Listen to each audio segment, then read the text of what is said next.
90 দশকৰ শেষৰ ভাগ সময়লৈকে নৈপৰীয়া ঠাইসমূহৰ উপৰিও আতি ঠাইৰ পথাৰসমূহত ইখন গাঁৱৰ পৰা সিখন গাঁৱৰ মাজত বেৰাৰ দৰে হৈ পৰা কুঁহিয়াৰৰ পথাৰ দেখিবলৈ পোৱা নাযায়। এতিয়া কৃষকৰ কুঁহিয়াৰ পেৰা শাল এৰাগী হৈ পৰিছে।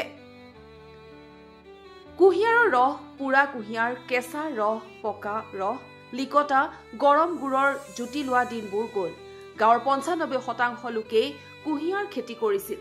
ঘেঁহু, মাহ, সৰিয়হ, তিচি আদি অৰ্থকাৰী খেতিতকৈও অধিক লাভজনক হিচাপে বিবেচিত মধ্য অসমৰ কৃষকৰ অৰ্থনীতিৰ ভেটি স্বৰূপ কুঁহিয়াৰ খেতিৰ পৰা বিৰত থাকিব লগা হৈছে কৃষক। গুড়ৰ বাবে বিখ্যাত ফুলগুৰি বজাৰত গুড়ৰ বজাৰখন আছে যদিও ইয়াত বিক্ৰী হোৱা গুড় স্থানীয় কৃষকৰ উৎপাদিত গুড় নহয়। তেনে সময়তে নগাঁও জিলাৰ দক্ষিণ পাট বৰজহা গাঁৱত আজিও কেইজনমান উদ্যমী কৃষকে কুঁহিয়াৰ খেতি কৰি বিশুদ্ধ গুড় প্ৰস্তুত কৰি আহিছে। বৰজহা উদ্যমী কৃষক কেইজনে প্ৰায় 5-6 বিঘা মাটিত কুঁহিয়াৰ খেতি কৰি লাভান্বিত হৈ আহিছে। উল্লেখযোগ্য যে বৰ্তমান সময়ত সহজতে কুঁহিয়াৰ পেৰাৰ বাবে মেচিন ব্যৱহাৰ কৰা হয়, কিন্তু বৰজহা অঞ্চলৰ এই কেইগৰাকী কৃষকে পূৰ্বৰ পৰম্পৰা ৰক্ষা কৰি বৰ্তমানেও বলদ গৰু ব্যৱহাৰ কৰি কুঁহিয়াৰ পেৰি আহিছে। বৰ্তমানেও বৰজহা অঞ্চলত দেখিবলৈ পোৱা যায় বলদ গৰুৰে কুঁহিয়াৰ পেৰাৰ দৃশ্য।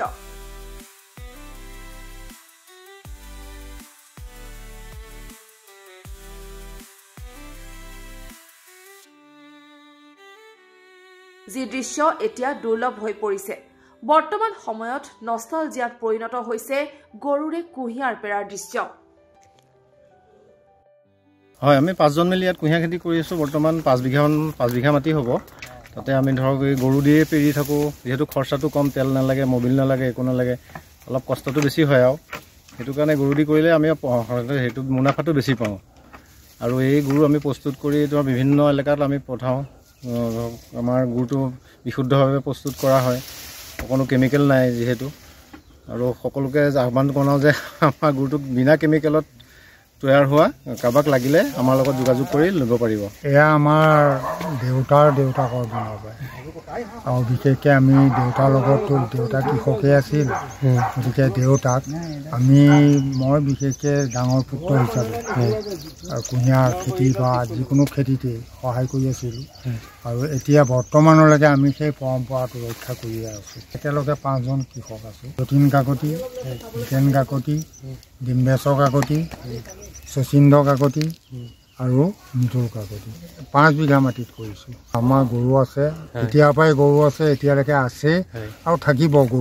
গৰুক মানে ভাল পাওঁ আমি, গৰুটো খেতি কৰিয়ে ভাল পাওঁ। সিহঁতক খৰচো কম, সিহঁতক খোৱাবলেই হ'ল।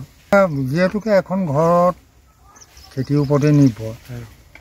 বজাৰ বাৰৰ কাৰণে যিটো ইয়াৰ পৰা গুড় উৎপাদন হয় তাক বিক্ৰী কৰি তাৰ পইচাই আমাৰ পৰিয়াল পোহপালন দিয়া হয়।